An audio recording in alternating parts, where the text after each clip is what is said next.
Hey kids, comics. Overhead Bronze Age Babe here, yakking about our comic book collection, and today I want to talk about The Yellow Label.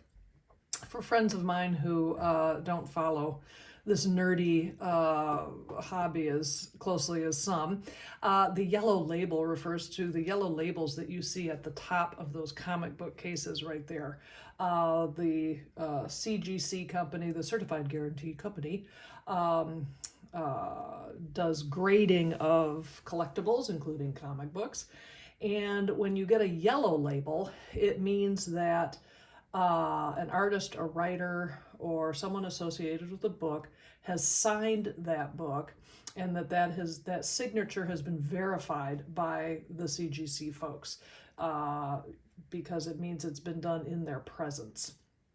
I have several yellow label books, not surprisingly, all by Neal Adams. The Batman 1000 there, the 9.8, is just a beautiful rendition of Batman.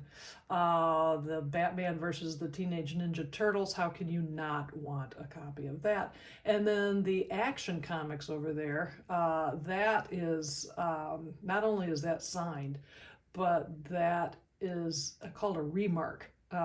He also drew a head sketch of Superman on that book, which makes that a pretty special collectible, at least for my collection. Well, that is only to be outdone by I bought myself a birthday present from the nice folks at Continuity Studios, Neal Adams kids. And it came in the mail the other day, and here it is. So this is a signature series book of one of Neal Adams' Lois Lane covers, which he has signed. You can see that down there on his thigh. It's a 4.5, but the grade to me doesn't really matter, because if you look up at the top right there, there's a sketch of Neal Adams. And the reason the CGC people made that special label is because this book comes from the private collection of Neal Adams. And so this is just an absolute gem to me. Not only is it Lois Lane, because, I happen to love Lois Lane.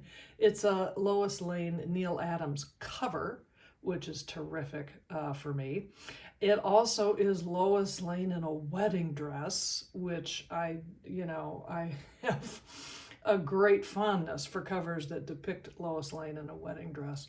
The other thing that makes this book incredibly special is that this is the first time that Neal Adams drew Superman for a comic book cover. So actually, this same month, when this book came out in 1967, Neal Adams was given the opportunity to draw another cover with Superman on it, and it was this one, Action Comics number 356. So these books both came out the same month, and are the first time that you saw Neal Adams drawing Superman. So that's why this book is really unique. But to have for my Lois Lane collection and my Neal Adams, I mean, seriously, this book ticks all the boxes for Silver-Haired Bronze Age Babe, and what she collects and why she collects it. So there you have it. That was a birthday present to me, and I am just delighted to add this into the collection. Well, thank you so much for watching. I'll catch you next time.